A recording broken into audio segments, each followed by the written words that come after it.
Hello friends, so this is your banker buddy and aspirant of RBI Grade B.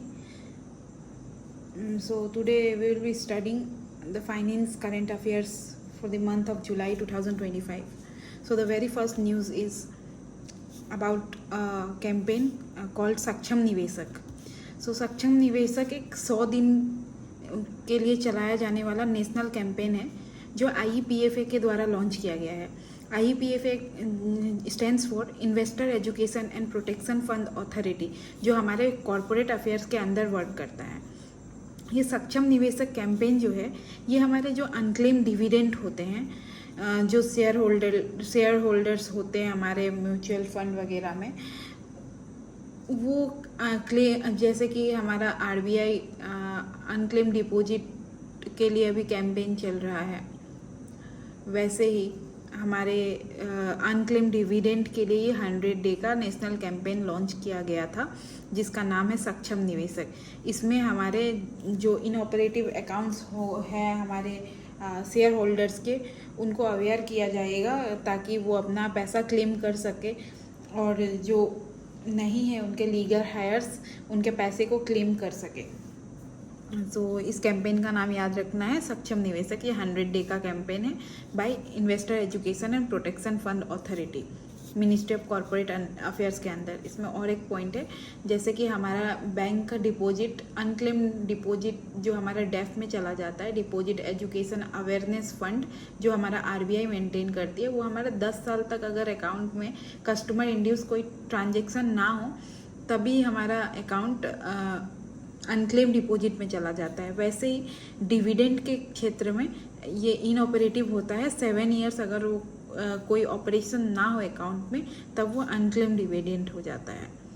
अगला news है एक portal कह सकते हैं, फाइनेंशियल फ्रॉड रिस्क इंडिकेटर या फिर रिपोर्ट कह सकते हैं.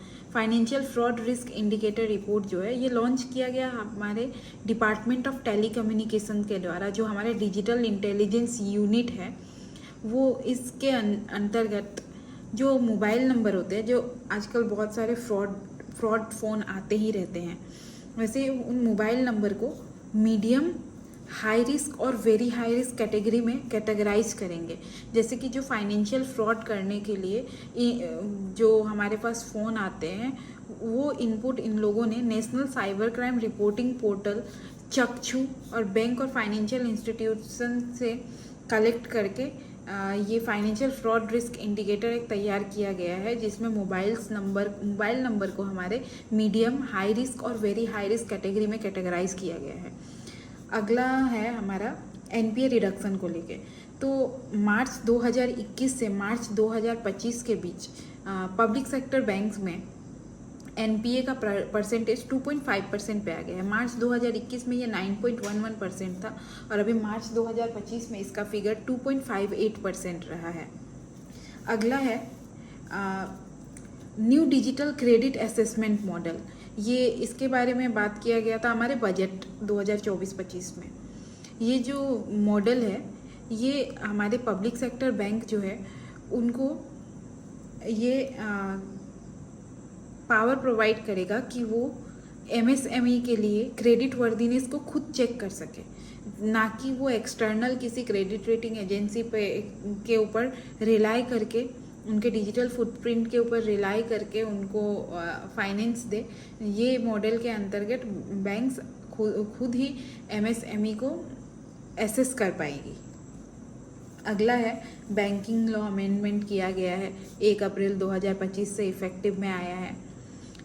बैंकिंग रेगुलेशन एक्ट के अंतर्गत अमेंडमेंट के तहत जो बैंक के डायरेक्टर होते हैं उनको डायरेक्टर के पोजीशन पे कंजिक्यूटिवली 8 साल के लिए रहने से प्रोहिबिट किया गया है. मतलब कि वो कंटिन्यूअस 8 साल के लिए डायरेक्टर के पोजीशन पे कंटिन्यू नहीं कर सकते हैं. इसमें एक्सेप्शन है चेयरमैन और होल टाइम डायरेक्टर, जबकि हमारे कोऑपरेटिव बैंक के क्षेत्र में ये 10 साल है. नॉर्मल हमारे पब्लिक सेक्टर बैंक में 8 साल से ज़्यादा कोई भी डायरेक्टर कंटिन्यूअस वो पोजीशन पे नहीं रह सकते. वैसे ही कोऑपरेटिव बैंक में 10 साल से ज़्यादा नहीं रह सकते. अगला है कि थ्रेशोल्ड लिमिट जो था सब्सटेंशियल इंटरेस्ट का, उसको रिवाइज किया गया है। जो थ्रेशोल्ड लिमिट था वो लगभग 1968 से 5 लाख रुपये था। मतलब कि आपका लगभग अराउंड 5 डिकेड, पिछले 5 डिकेड से ये 5 लाख रुपया था सब्सटेंशियल इंटरेस्ट, उसका रिवाइज करके कर दिया गया अभी 2 करोड़ रुपए। तो अभी थ्रेशोल्ड लिमिट है सब्सटेंशियल इंटरेस्ट का 2 करोड़, पहले ये 5 लाख हुआ करता था। अगला हमारा डिजिटल पेमेंट इंडेक्स के बारे में है। तो मार्च 2025 में डिजिटल पेमेंट इंडेक्स का फिगर आया था जो हमारा 493.22 है। डिजिटल पेमेंट इंडेक्स जो है ये आरबीआई के द्वारा जारी किया जाता है। ये 1 जनवरी 2021 से जारी करना शुरू हुआ था और इसके लिए बेस ईयर रखा गया था मार्च 2018 और इसमें स्कोर होता है 100 मार्क्स के बेसिस पे स्कोरिंग दी जाती है। अभी हमारा मार्च का फिगर जो 493.22 आया है ये पिछले साल के मुकाबले बढ़ा है। तो डिजिटल पेमेंट इंडेक्स बढ़ने, ये जो ग्रोथ हुआ है उसके मेनली दो रीजन है। एक तो है हमारा पेमेंट परफॉर्मेंस और दूसरा है सप्लाई साइड फैक्टर। हमारा सप्लाई साइड का फैक्टर बढ़ा है और दूसरा हमारा पेमेंट का परफॉर्मेंस बढ़ा है। अभी अगला न्यूज़ है हमारा रजिस्टर्ड स्टॉक मार्केट इन्वेस्टर, मतलब स्टॉक मार्केट पे हमारे जो रजिस्टर्ड इन्वेस्टर्स है वो 1 करोड़ का मार्क पार हो गया है नेशनल स्टॉक एक्सचेंज के डेटा के मुताबिक। तो सबसे पहला स्टेट जो है जिसने 1 करोड़ इन्वेस्टर का मार्क कंप्लीट किया है वो है हमारा महाराष्ट्र, दूसरा है उत्तर प्रदेश और तीसरा है गुजरात।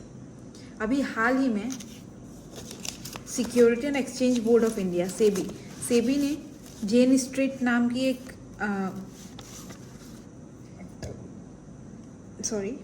अभी हाल ही में सेबी ने जेन स्ट्रीट को इंडिया के सिक्योरिटी मार्केट में ऑपरेशन को बैन कर दिया है क्योंकि उन्होंने ट्रेडिंग प्रैक्टिसेस में कुछ अनलॉफुल गेन्स कमाए हैं मैनिपुलेट करके ट्रेडिंग को। तो जेन स्ट्रीट जो है ये यूएस बेस्ड है और ये लॉन्च हुआ था 2000 में और इसका हेडक्वार्टर यूएसए है, जबकि इसने इंडिया में ऑपरेशन शुरू किया था दिसंबर 2020 में। So thank you guys, I am hoping that my videos are helping all of you. So next video में हम जुलाई महीने के फाइनेंस करंट अफेयर्स को कंप्लीट करेंगे। आज के लिए इतना ही, थैंक यू।